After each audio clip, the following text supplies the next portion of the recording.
It's very easy to say that, our guest tonight needs no introduction, but he certainly deserves one.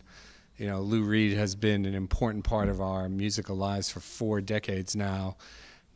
As far as, his work with the Velvet Underground, of course, tremendously important. His solo work, equally significant. There's a sense in which, probably other than or along with the Beatles and Bob Dylan, Lou Reed has defined so much of what contemporary music is about. He's also, I'm proud to say, just such a representative of New York. I've interviewed him a couple of times for magazine stories, but my favorite conversations with him have often occurred running into him on the street, and at those moments, that's why you live in New York. So, the King of New York, Lou Reed.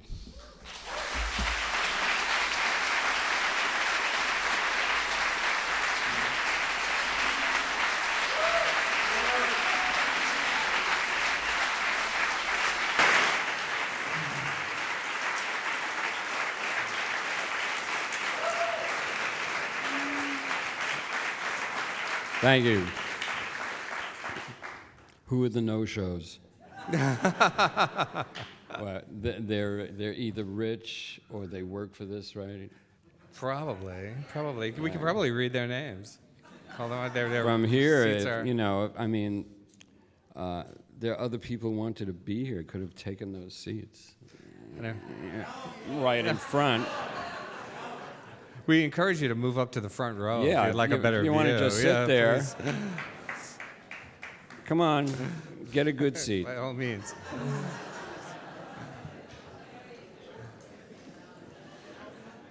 As John Lennon said when he was playing at Buckingham Palace, and the people in the balcony could just rattle their jewelry. Sure. Can you hear okay? Okay. Well, Lou, you're going to be doing a series of performances in a couple of months of Berlin.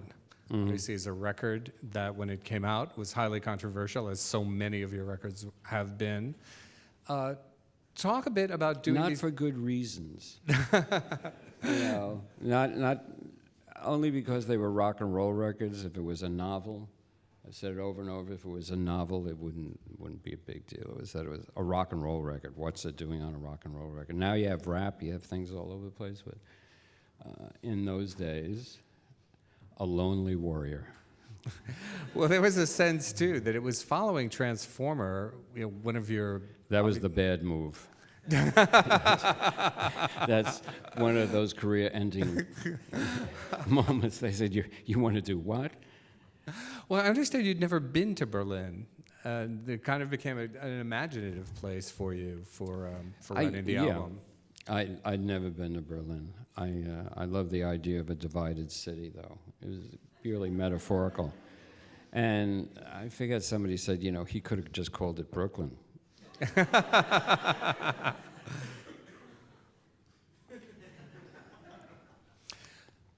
But the shows, I understand, are going to be, you're working with Julian Schnabel, and there's a kind of theatrical element beyond the performance of the music. What is it that you have in mind, without giving all your secrets away, of course? Julian's going to direct it and do the sets, and Lola Schnabel's going to do a projected movie. Julian had an idea that he showed me for what a set could be for Berlin, which is an album which meant a lot to him, means a lot to him. And when I saw, he's a visual genius, so where's the downside? But we could have done it with nothing. It's music, but this complemented it and made it even more powerful. I thought it was so beautiful what he was doing. So, barring some unforeseen circumstance, it's just a tiny, we're at St. Anne's Warehouse. It's, I think it's 650 people.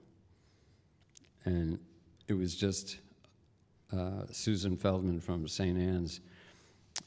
John Cale and I did songs for Drella. Of course. A long time ago. That was, thank you. That was our tribute to Andy Warhol. And she's been wanting me to stage Berlin, and for years and years and years. And then I just thought, why not? So the minute I did that, then I talked to Julian. He said, I'll direct it. And then we also had Bob Ezrin, who'd originally produced it. And then Steve Hunter, who was the original guitar player on it. So we had the original arrangements that Bobby wrote. Thought this will be really, we're gonna just try to do it live. Are there particular challenges that involved in working in a context that's different from just getting up on stage and performing? Obviously, you've written you've collaborated with Robert Wilson. You did The Raven. What issues come up for you just as an artist in terms of trying to make something like that work? Doing something theatrical, really, it's the setting and the direction and the lights. I mean, with our own shows, we try to have the best sound, the best lights, the best of everything that affects what you hear. And because we're not the kind of performers where we have dancers or I levitate,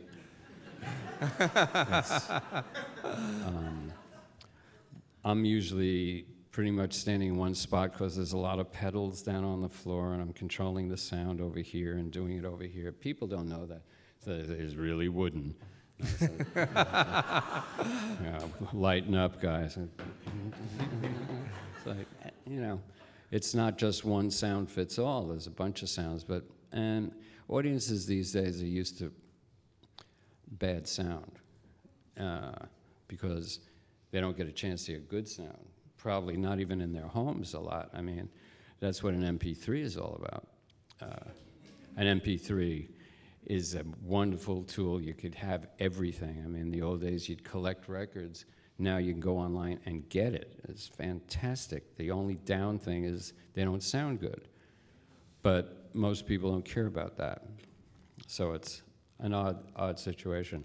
Now they're making equipment to make an MP3 sound better. Maybe it'll sound as good as a cassette. Yeah, you could just go uphill again. But, we were working on something. I go into the president of a record company to play him this thing, and I'd be like, really, we're playing him a monster tape. This thing's been worked on. And I'm there. He's got his suitcase in front of one speaker. The president. So, what does the average guy do? They have these 5.1 theater systems. Didn't he tell you that he was interested in the song, not the sound? They always tell you that. They tell you the best way I can hear it is to be in my car.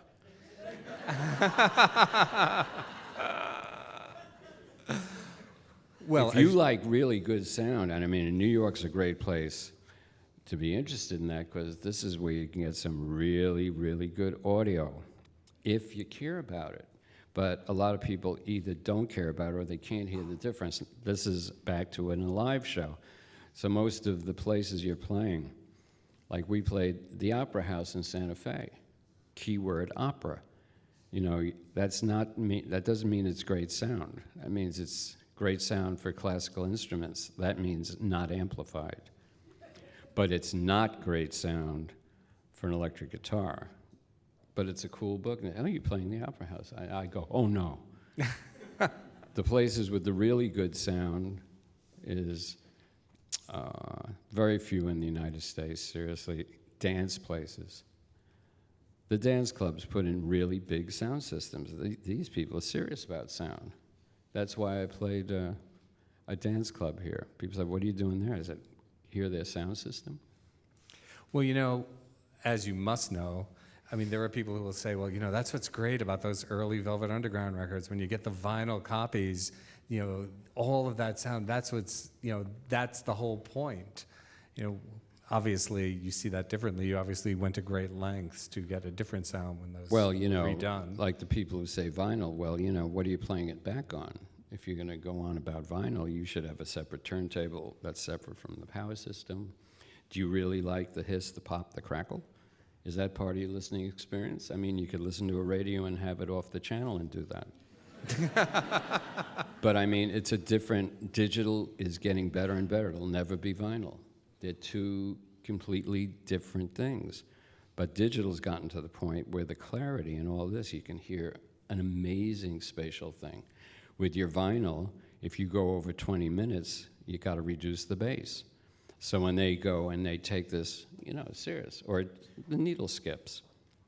We used to go through this all the time. 18 minutes was ideal for vinyl per side. And then the bass wouldn't jump, and you had reasonable volume. Okay, so now they're going to make it into a CD. So what happens? They made it just like the vinyl was, but CD doesn't have that problem. You could bring the volume up. You could bring up the bass. You don't have to keep it where it was on vinyl. That was done because technically they couldn't have it, not because it was better. So the early CDs, which were just, you know, run off by these companies just to, quote, reproduce vinyl, that's ridiculous. That's why I don't own any of these things in my wisdom, you know. It's like, but I beg these, you know, I've been in a lot of different labels, and I beg these guys, let me go in and remaster it, because the machines I have now compared to 5 years ago, the difference is amazing. And you can really get it up there with the vinyl. It won't be the same. I think it's really as good. Could you talk about the circumstances under which, you know, the Velvet Underground with Nico or White Light, White Heat were recorded? What was you know, the attitude of fast? Really fast. We didn't have money anyway. White Light, White Heat, the engineer left. He left? He said, I don't have to listen to this shit. Seriously, you know. Let me know when it's done. And away he went. No one missed him. We kept trying to get the needle in the red. That's succeeded. I would say you succeeded. You know, but that's actually no good. Right. You know, but we wanted to blow the console up. So, young. Well, getting back to Berlin for a second, you know, and also, you know, I noticed I would lose my hearing, and I thought, you know, that's not really a great idea. Desirable, yeah. That's when I got interested in how could I make a loud sound soft, and into different levels of distortion. How could I get that powerful power tube push and not injure myself in the process, me or you?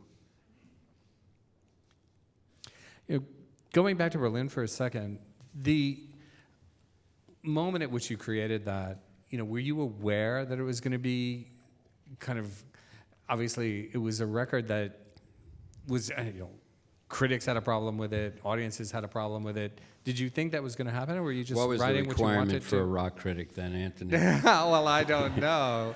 I was not in the game at that point, It's like, sadly enough.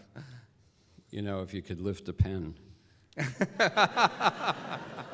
You know, we have much sterner requirements now, actually. You know, it was like, I know what I like. I bet you do. How low can we aim to get your approval? But did you...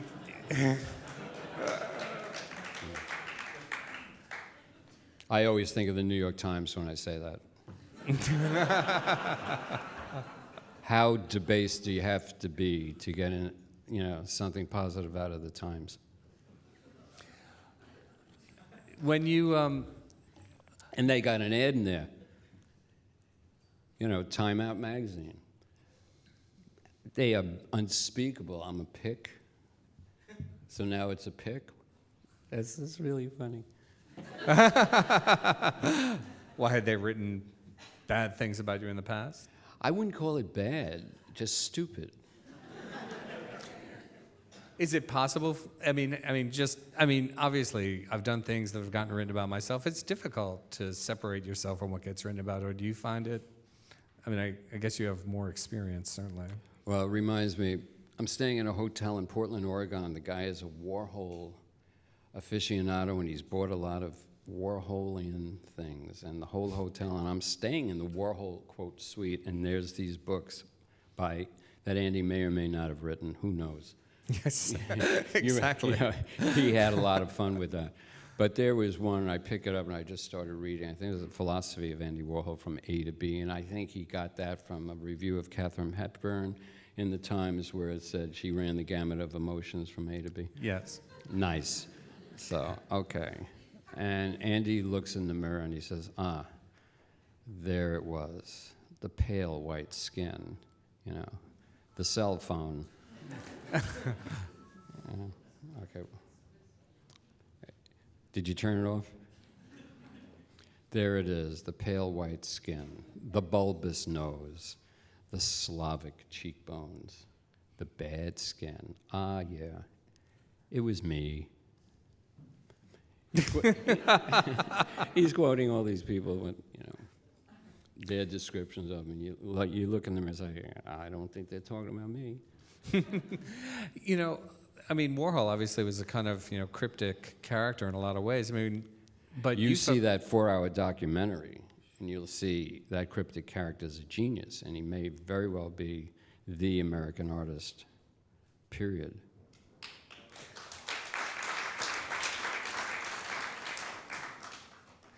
What was your sense about him? How did you respond to him? I was so happy and thrilled to be around him because I don't see how it would have been possible to do what we were doing without him as a patron protector. No one knew me or the Velvet Underground from anything. And things were exploding in a lot of ways with record companies. They were signing groups because they didn't know what was going on anymore. Our records came out without having a problem because no one listened to them at the record company. They didn't like them, and they didn't listen to it. They didn't care if there's a song like Heroin on it because they never got past, 3 seconds. They said, oh, okay. But Andy had pulled me aside and said, look, whatever you do when we record, he put the money up. He said, whatever you do, don't clean it up. Don't clean it up. Don't let them clean it up, and don't you clean it up. Keep it exactly the way it is. Don't let anybody make you change the lyrics, do this. It's like, keep it just the way it is. Don't let them change it. And they couldn't change it because he was there. Later, when I went out without him there, then you get people want to change things. Big time. People would ask you to change lyrics? Yeah, you get more airplay if you take this word out. Why don't we just make it backwards? Put the word in backwards? Yeah, take that one thing and turn it around.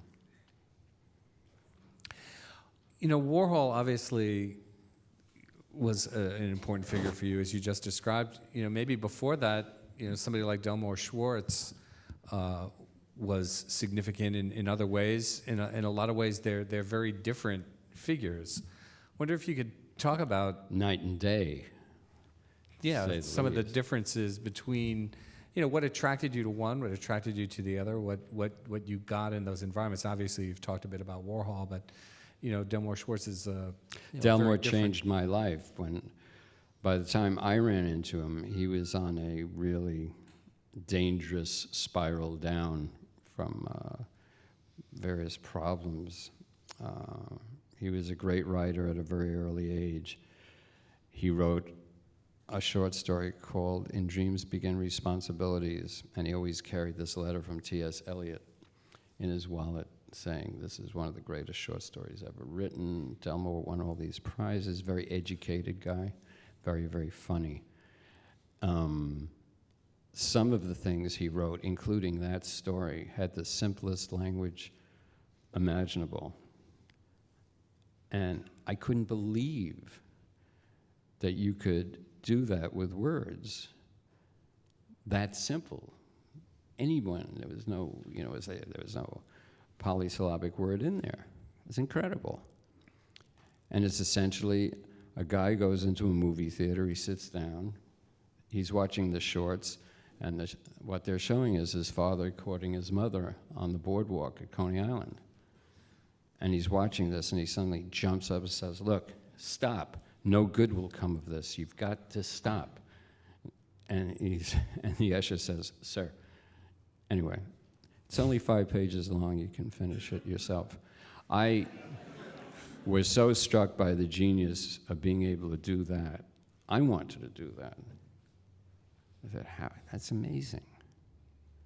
And all along, I'd been in bar bands all my life. And I said, geez, it's the same kind of language. But look at that. What if you put that over here? Wow. That'd be amazing. So that was the goal. Well, that's interesting. I mean, I remember hearing you speak one time. You were getting an award at the Apollo Theater, as a matter of fact. And I was wondering how you were going to respond to it. And I was really struck because one of the things that you said was, this is it. The work that you hear is what it is. I don't have a novel stuck away somewhere in a drawer. This is the work that I'm doing. And it seemed like that impulse to take the kind of literary force that somebody like Delmore Schwartz would put into a story and recreate that, in the context of rock and roll was, became your project. If you're going to write a song, and the song was going to have lyrics, how could it be less if you knew better? You can't. I mean, you could. There are a lot of writers who are a lot smarter than their lyrics, but I wanted to have the pleasure of these lyrics, and I didn't have another agenda over there for the serious stuff. This was, quote, the serious stuff. But when I said things like that, or these are songs for adults, it sounds so pretentious. I'd give anything if I hadn't said that. It's like setting you up, it's, yeah, right, it's okay. Well, that's not what adults are about it. It was to try to do that. I mean, Burroughs, when he's writing his Bull Lee, writes very, very simple words, simple. It's amazing, because in a rock and roll song, you have visual images, they go by very quickly. It better be good, or you can't see it, won't stick with you. And Burroughs in the more complex works, Western World, whatever, those things, he gets hard to read, and you can go up to Ulysses. Delmore used to say, you could do a lot worse in your life than study James Joyce. And that's what he really did a lot of the time, is he had Ulysses and Finnegan's Wake, and they were cross-referenced word by word. I had a lot of problems with Finnegan's Wake. But when Delmore read it to me out loud, part of it, it was easy to understand. I mean, of course, if you have a genius reading to you, it helps. It helps, and someone who's... Well, that language is like music.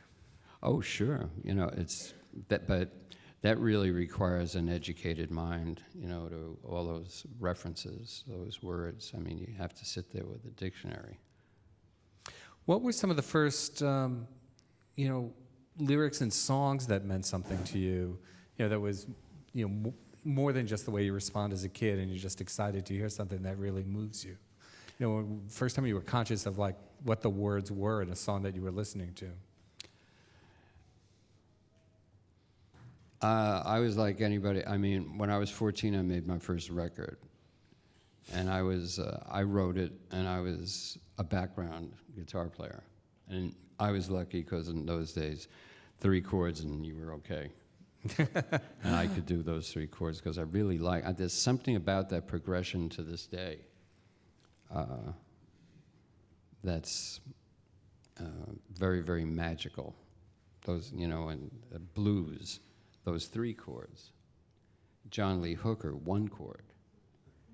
You start realizing there's something very intrinsic involved in all this. Like, what is that attraction? And with the blues, cataloging the sorrow of the soul. And then if you moved out into a story, in folk music you had stories, in rock you didn't. So I'm trying to think like, I mean, I knew the lyric to all, the top 50. Sure. The first record I went out and got was, I still listen to it, it's called The Fat Man by Fats Domino. And I still can't figure out some of the lyric. I can't remember what would be something where the lyric struck me.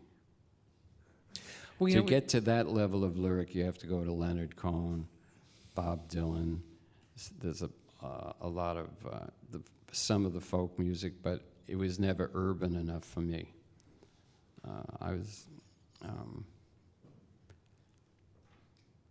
Chuck Berry was fun, but it wasn't what I was talking about. I wanted to put Burroughs in a song, or Ginsberg. I wanted, those were the lyrics. Like for me, Howl, Naked Lunch, Hubert Selby, Last Exit to Brooklyn, that stuff.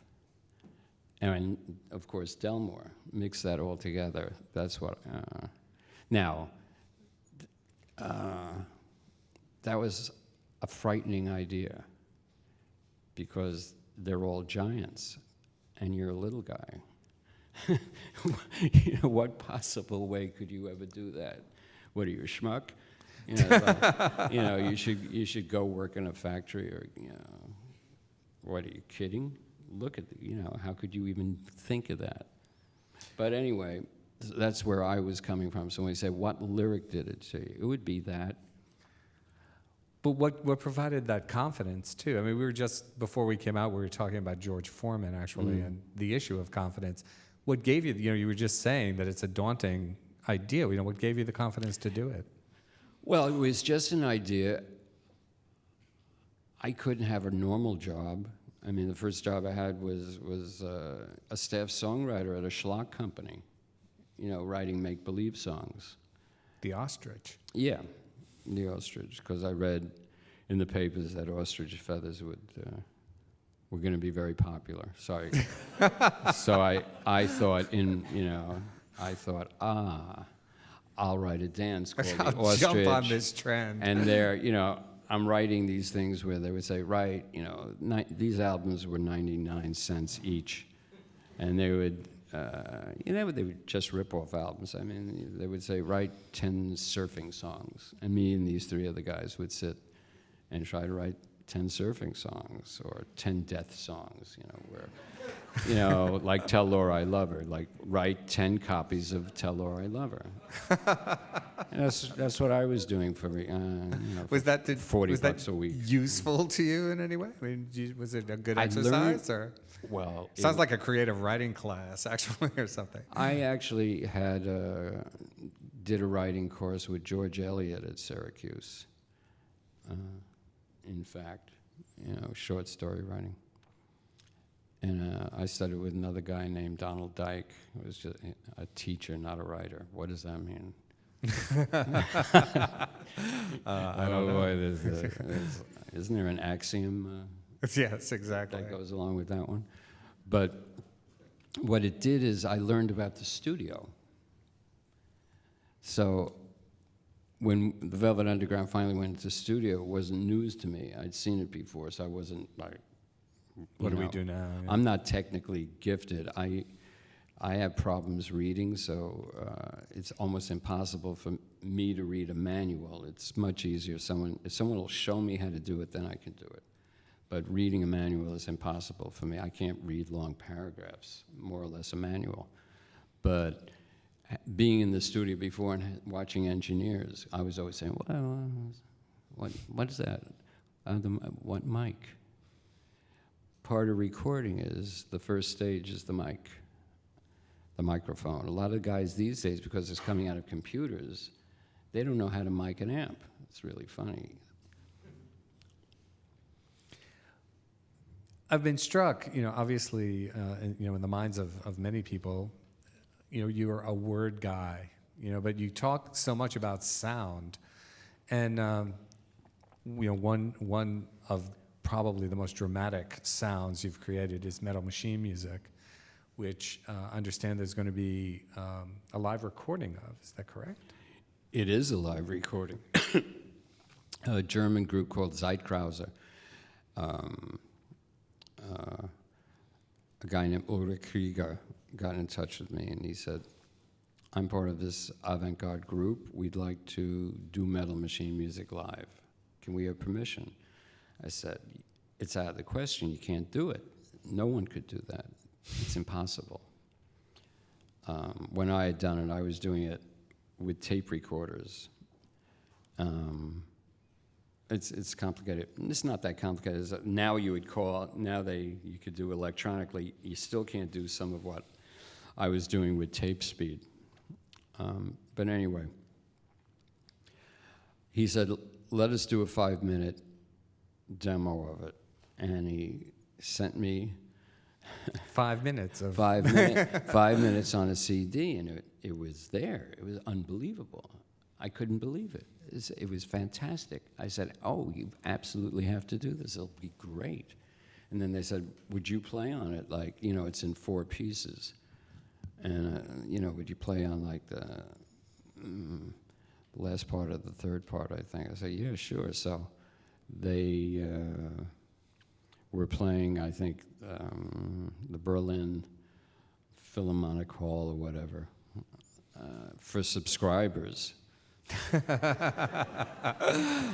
Who walked sort of like in. those people who were in the first row tonight. It's like Yeah. Who's still on here. Still on here. Strangely, yeah.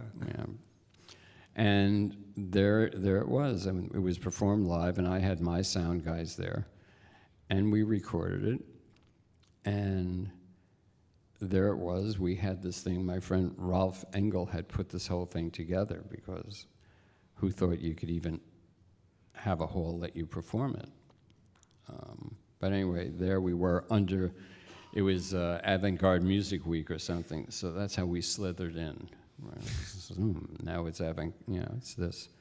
That record, when that came out, it was out for 3 weeks in the 70s, and they took it off the market.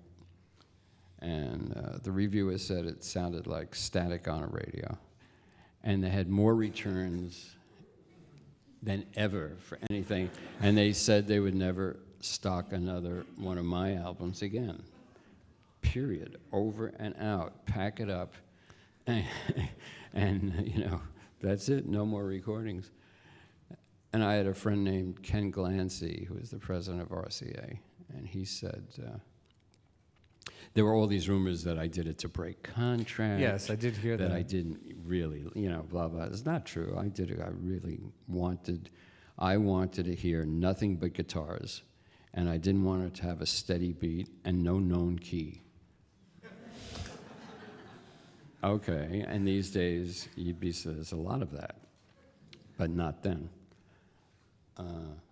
So that was the thing. I wanted to just swim in this electronic sea of guitars, and that's what it was. And he said, look, this is, he said, you could go back in the studio, but you must swear to me you will not do Metal Machine Part 2. And I said, you got a deal. I don't want to anyway. And that's when I did Coney Island Baby. Coney Island Baby just got re-released with some outtakes that I mixed with a guy named Chris Shaw. And I like some of the outtakes better than the real takes, because they're really raw. Wow. I kind of wish I could do that now. That kind of rawness is like, because it's not the real recording. It's great. It's really hard not to get the showbiz thing on you somewhere. The minute you they mean put internally, or no? What I mean is, you're doing a show, and people say, "Well, you need lights. They got to be able to see it," and that's the beginning of it. That's where it starts there. And I mean, it all makes sense, And the thing is, if you're going to charge people money for it, right, they got to see you. They ought to be able to hear it, and they should hear it well if you're going to charge money for it. And then they got to know you're in the city playing. How does that happen? Whoops. You do interviews. You do interviews. So that's the way it works. It's called the real world. Well, one of the other things that you have up is There was no internet. There was no internet. That's very true. Yeah. You're doing an album of instrumental music of a very different sort. This is correct? Yes. So I have a lot of body work done on me because I do a lot of Tai Chi. I've done it for a very long time, and I need to have my body worked on so I can keep walking. After doing that. You know what I mean? It's like you gotta, if you want to stay in shape that way, you have to do something about it. Anybody here who knows what I'm talking about, ankles, knees, back, there you go. Plus a 5-pound weight hanging from your neck for 2.5 hours when you're working. Okay, so, and the person, one of the persons who was working on me does Chinese herbs and also does meditation. And when they were doing body work, they would do a meditation. And I made this music for myself to have in back of this meditation, and I would just listen to it all day because it was nice. And then I thought, this would be great to record the meditation and let people hear it the way I'm hearing it, because when people were over, they would say, "Can I hear that music? That music, and what, you know, what that's, you know, that." So I play it, and then I thought, wow, these days maybe you could put this out, not as a record, you know, but for over there. And so that's it, and it's on a label called Sounds True, and I think they have it in, you know, Whole Foods. You know, this isn't necessarily... because record stores won't carry it. A lot of this in particular, you know, kind of clashes against perhaps the kind of commonly held notion of who Lou Reed is. You know, do you find that kind of other self, that kind of mediated version of you, a burden or fun or something that you can move in and out of? You know? Well, I watched Andy do this constantly. And I was watching everything he would do. He was so smart. You know, he always tried to work with people who were smarter than you, faster than you. You learn from them. And I would just watch him. How did he do this? How did he do that? What was he playing around with? And I got a lot of 98% of that from him. How to do that. What you have to do with it, it's a creation. It's the most important thing is that people believe it's true. If they don't believe it's true, they won't listen to the song, it won't mean anything.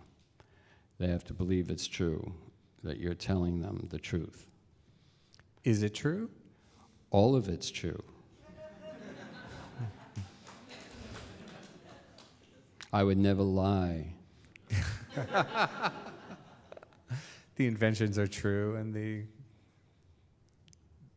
reality is true as well? Like any writer, can combine people, combine incidences, change genders to make a story better, but the essence is true. You know, you could say, well, you got a guy named George in this song. Is there such a guy? Well, yeah, his name's not George. And this is a condensed version of what happened over 7 years. But it is true. Is that control over all that? It's made, you know, from a writer point of view, some things are in there to make it work. Is that degree of control something that you feel like you always had, or is that something that had to develop over time? Did it ever get confusing? It's Oh, very. I can't even begin to get into confusion. When you're straight and sober, if you live that long, then there's no confusion. You're also working on a rock album. That, I don't know, that seems like an end point to me. It seemed what? What's that? I didn't hear what you said. Oh, I just said that seemed like an end point to me. Well, yeah. Yeah.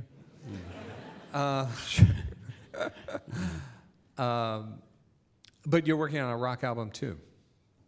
You did a couple of songs for the I'm working on some songs for a project about the Japanese invasion of Nanking.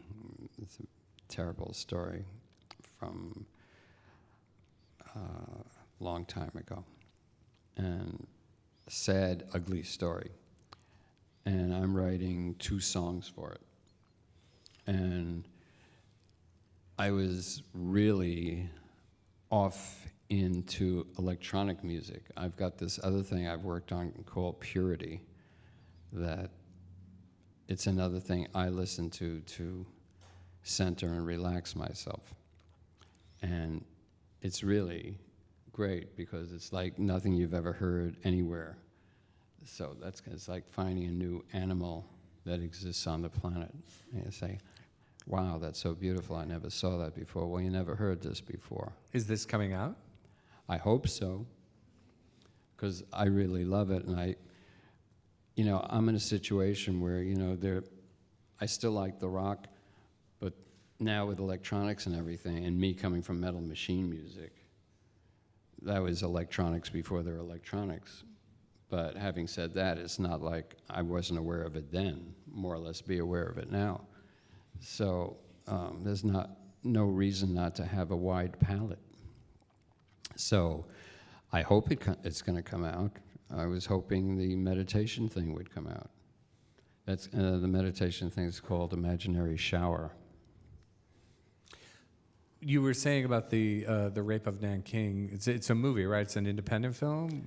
It's going to be on HBO. Okay. And you wrote a couple of songs for it, and this is part of also, a rock record that you're thinking of making? Maybe. Uh-huh. Maybe. I've been thinking a lot about what would the lyrics be for me doing songs now. What's the issue? I keep thinking of 9/11.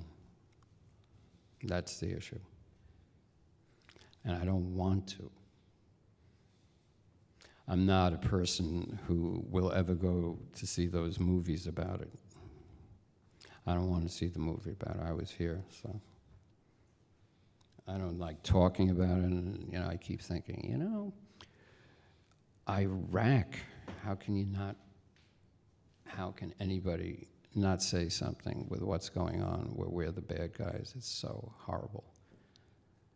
Make a rock record. I'm saying, oh, shit. There's 2 subjects staring you in the face.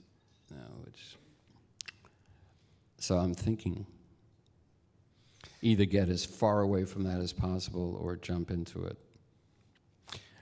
Well, I think of... Very difficult for me. That's why I liked writing about Nanking, because for me it was like writing about Iraq. Well, don't you feel that whatever's on your mind inevitably comes out in whatever you're writing, no? One way or the other. Yeah.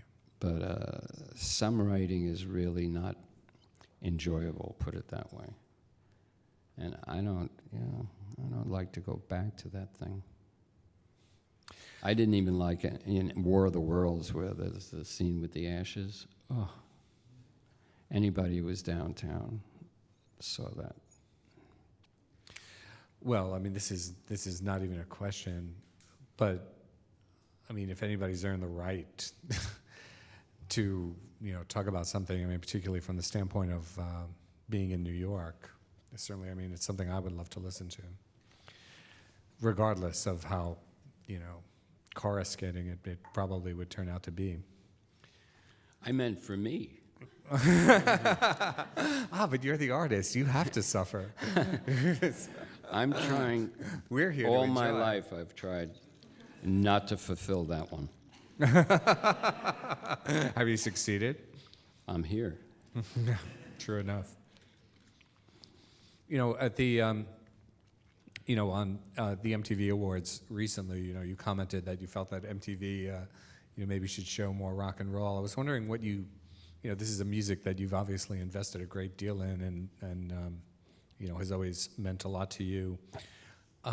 Where do you see it standing in the culture now? Rock and roll? Yeah. I have satellite radio, and or a guy like Vince Scelsa, Idiot's Delight, plays incredible stuff. There is stuff out there, great rock. I like all kinds of music, but I just love a good rock band. Always have, and when it's really right, it makes me feel so good. The first time I heard Outkast do Hey Ya, Yeah. 15 seconds of that, I'm smiling, saying, "Oh man, this is, I could listen to this forever." And then you kind of had to. But I wasn't the only one in love with that thing. Yeah, of course. Have you seen their movie? I haven't seen the movie. I wonder. Talented guys. Wow. Well, maybe we should take some questions from the audience. Anybody out there? By the way, I've been interviewed by Anthony before, and the reason I'm here with him is because I have such respect for his musical acumen and the way he treats musicians. Thank you very much.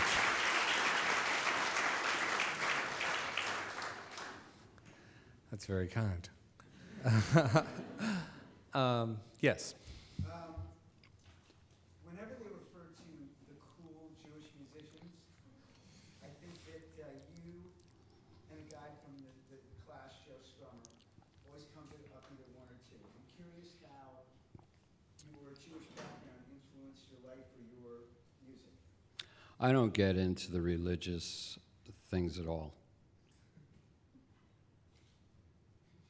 Do we have any? In the back?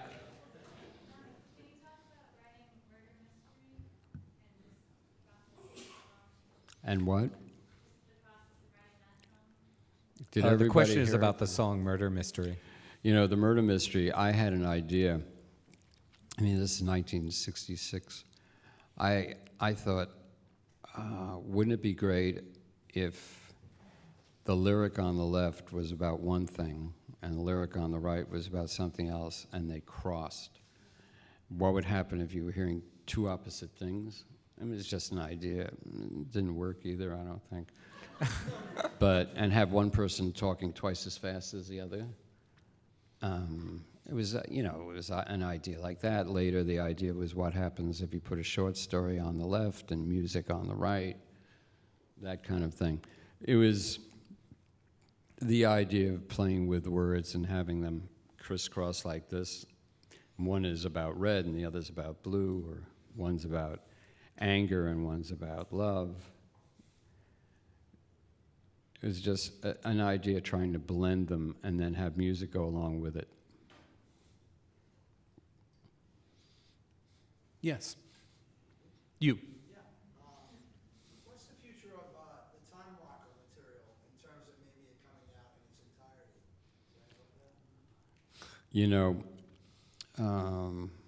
When I was on American Masters, we put together a little acoustic album recorded in London that had some of the Time Rocker material. Time Rocker was a play I did in Germany with Bob Wilson. And the songs are really, really great, and they really haven't been, two or three were on this little acoustic album. I don't think anyone even knows it's out. So it's never really been recorded. And right now, it's not going to be. So that answers your question. You know, the only way to... Not the note of uplift we were hoping for here. You know, it'd be great if someone else recorded it. But but right now, we're not going to. Yes. I'm not confused for about 8.5 months, and like we were saying, 4 straight sober. And can you talk about finding yourself? How do you think that you know yourself better? It seems to me that some of the songs from Set the Twilight really are about the self-discovery. Set the Twilight Reeling is about my incredible passion for my significant other, and that passion revealing a whole depth and intensity in yourself that you may not have been aware of. So there's the phrase in there, a star newly emerging, take me for what I am. I have to tell you seriously, I don't like analyzing what I write, and I don't like talking about growing up. I don't like talking about personal things, ever, of any type, and because I put it all in the songs, and then I feel uncomfortable talking about it, serious. And as far as like, what is an album about? I don't feel comfortable doing that either, because it means a lot of different things to different people, and I would hate to tell someone, oh no, you know, what I meant was, because I found my own view of these songs changes as I perform them on stage. You know, it's, you know, you gotta understand, if a thing's recorded at 2 o'clock, if it was recorded at 4, it might be completely different, who knows? Things shift like the stars. So I can't tell you anything really about confusion or finding yourself or things like that. I don't know any more than anybody else particularly, but everything I know, well, not everything I know, but I put the things in the songs, but I can't explain them. I don't understand a lot of it, truly. I know you don't believe me, but I'm telling you, I really, really, really, really don't have a clue about a lot. Yes. Sir. New York that you wrote about in the album, New York. Do you see this New York today still being that New York, or has it been pushed out of the boroughs? You know, there's this great documentary about New York made by Rick Burns that tells you the entire history of New York is just phenomenal. And one of the things it says in there early on is, one of the things about New York is that it's always changing, they're always building, it's always this, it's always that. The one thing that does seem to be going on here is that it's really for people with money these days. And, you know, when you have a townhouse on Avenue D, but they've run out of space. So you wouldn't have been able to write those songs if you're coming up now. If I was coming up now, I wouldn't be in New York. I'd be in Brooklyn, Dumbo. I was born in Brooklyn, so it's not a big deal. That's where I started. That's where I end up. Let's see. Yeah, so in the white sweater? Oh, I think that's you with the dark hair. Yeah. You've had a very varied and long career, and I'm wondering if there's something... Had. Is there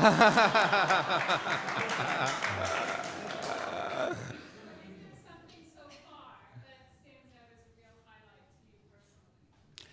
Every single song to me is a highlight. I mean, I'm telling you, when I can't write, it's so impossible, it's a joke. and I can't even imagine how it's done. And then I get lucky. And I'm so happy about that. And whatever it was I wrote, I think is wow. And then then it goes away, whatever it is.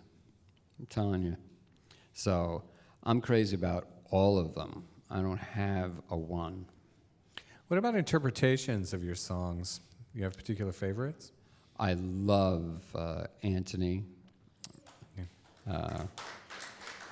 When Anthony does Candy Says, he did at Carnegie Hall. Yes. God, what an incredible musician and voice. Love to hear him. That'll do. Yes, in the back.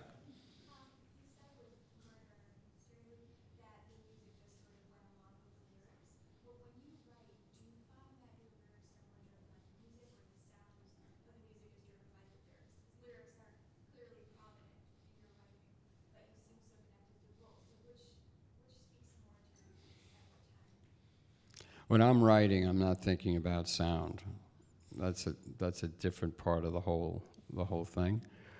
Sometimes you get lucky, you got a guitar lick or you hear a melody, and if the melody won't leave you alone, you put words to it. And then other times, you might have these words going on,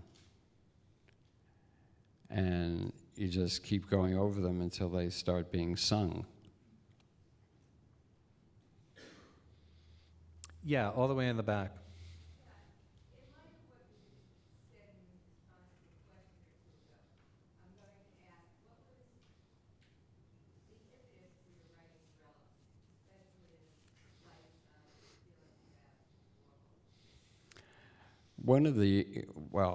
John and I really thought that, first of all, wanted to see if anyone, anywhere, had done a rock album that teaches you something,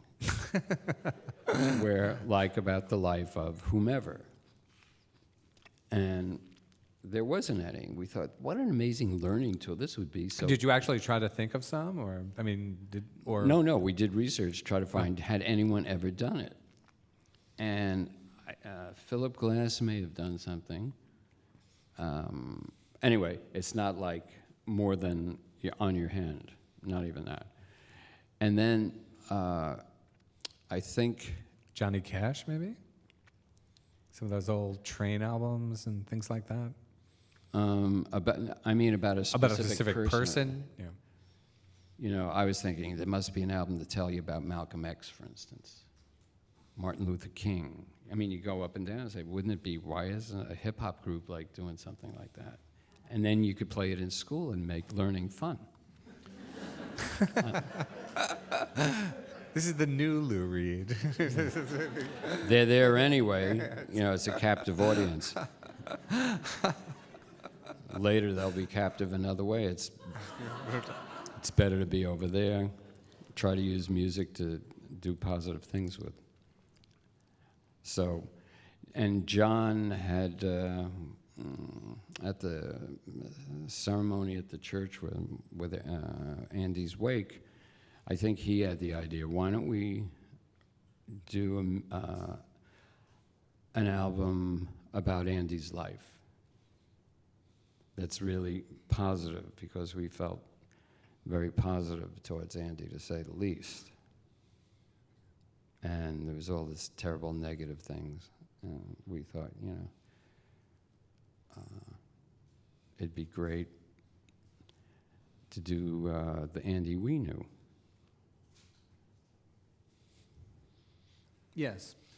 How did your interest in photography start? Well, I was watching Andy and a guy named Billy Linick, named Billy Name. And the movies and the photos got me interested in that, because the way they looked. I just loved to see what he did with the camera was not what you would see. You only saw it through the camera. That's what I liked. You understand what I mean?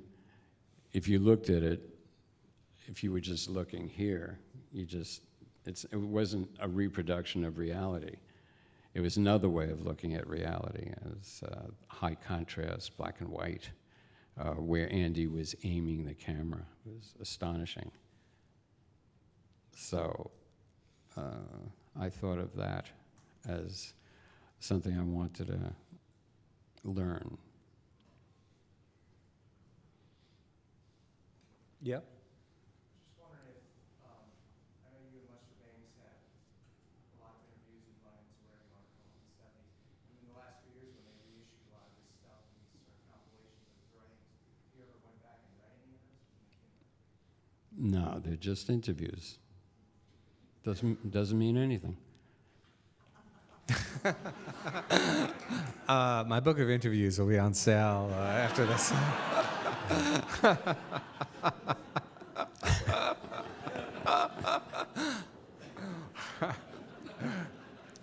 We accept multiple views on these subjects. There are shadings. Definitely shadings. You know, well, I mean, there's a, you know, like just fucking around with somebody, that's not worth reading. Who gives a shit? Seriously, who the fuck gives a shit? Doesn't mean shit. Didn't mean shit then, doesn't mean shit now. If you're talking to somebody where you're really talking about something, that is something to look at. Like, I interviewed Hubert Selby. Or Václav Havel. And, yeah, and Václav Havel. And I volunteered for those because I wanted to meet them. And I was very serious in my talk with them, the questions I had. That's the kind of thing I would reread, not some, you know, fucking ping pong match with a journalist. Who gives a shit? It's meaningless. It doesn't mean anything. It's not serious. Sir? There are different levels of interviews, obviously. In the red shirt, I think. Reading Past the Fire the other night, reading the gift, you had said before that you only told the truth. So I'm thinking, what the heck is that? It's about, well, I mean, if you, it's an obvious short story because it's being read to you, right? So, you know, if you can't figure that out. I think that, you know, there are different kinds of truth. There's a truth that resides even in fictional things. You know, what But that one, you know, paranoia, jealousy, claustrophobia, metaphor. sexual violence. Yeah. You mentioned Outkast already as a contemporary artist that you were into. I was wondering, What? I couldn't hear. I can't hear you. Oh, she said you mentioned Outcast. This is a former student of mine, by the way. Uh-oh. Allie. Yes. A ringer here in the crowd. yeah, what's the music these days that's, coming out right now? Oh, you want me to name new groups that I like? Was that it? That would be about what it amounts to, yes. Contemporary artists, I think we would do. Ockerville River, Pavement, Fiery Furnace. A lot of groups I like, I can't remember their names. But that's 3, that's not a bad start. Yeah. Yes. Yeah, you. Where do you study Tai Chi and how did you pick that school? I'm thinking of, there's this singer, he used to have a brother, the blah blah brother, now he's, I don't know, out in Ohio or something, he just had another new record, he makes a record every 8 years or something, you know who I mean? I might need more information. He's a singer, and his brother was also a singer? No, he sang with his brother, the blah blah, oh well. I was gonna name, just like, he's not very popular, but to me, he's always new. Oh well, can't remember. Pardon? No. I think it's younger than Scott Walker. Oh, it is Scott Walker. Oh, it is Scott Walker. Thank you. There you go. So sorry. Yes. Thank Yeah. you very much. I'm a Yeah. Scott Walker. Yes. Formerly of the consider, Walker brothers. I consider him a new artist. I don't think they were brothers, though, actually. They were brothers? I don't think they were brothers. I mean, they were called the Walker Brothers, but anyway. And on that note, we're veering off here. Let's take one more question. Sir.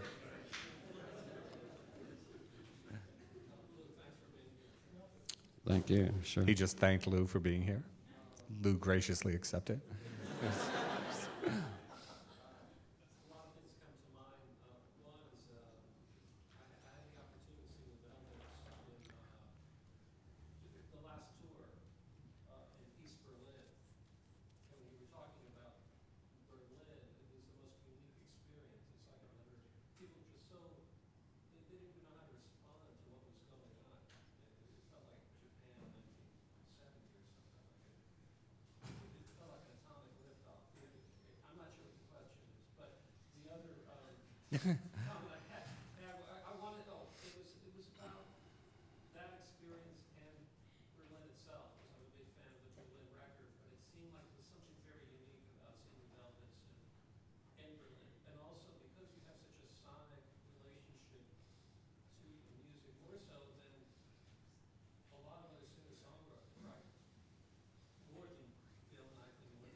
I would never say something like that.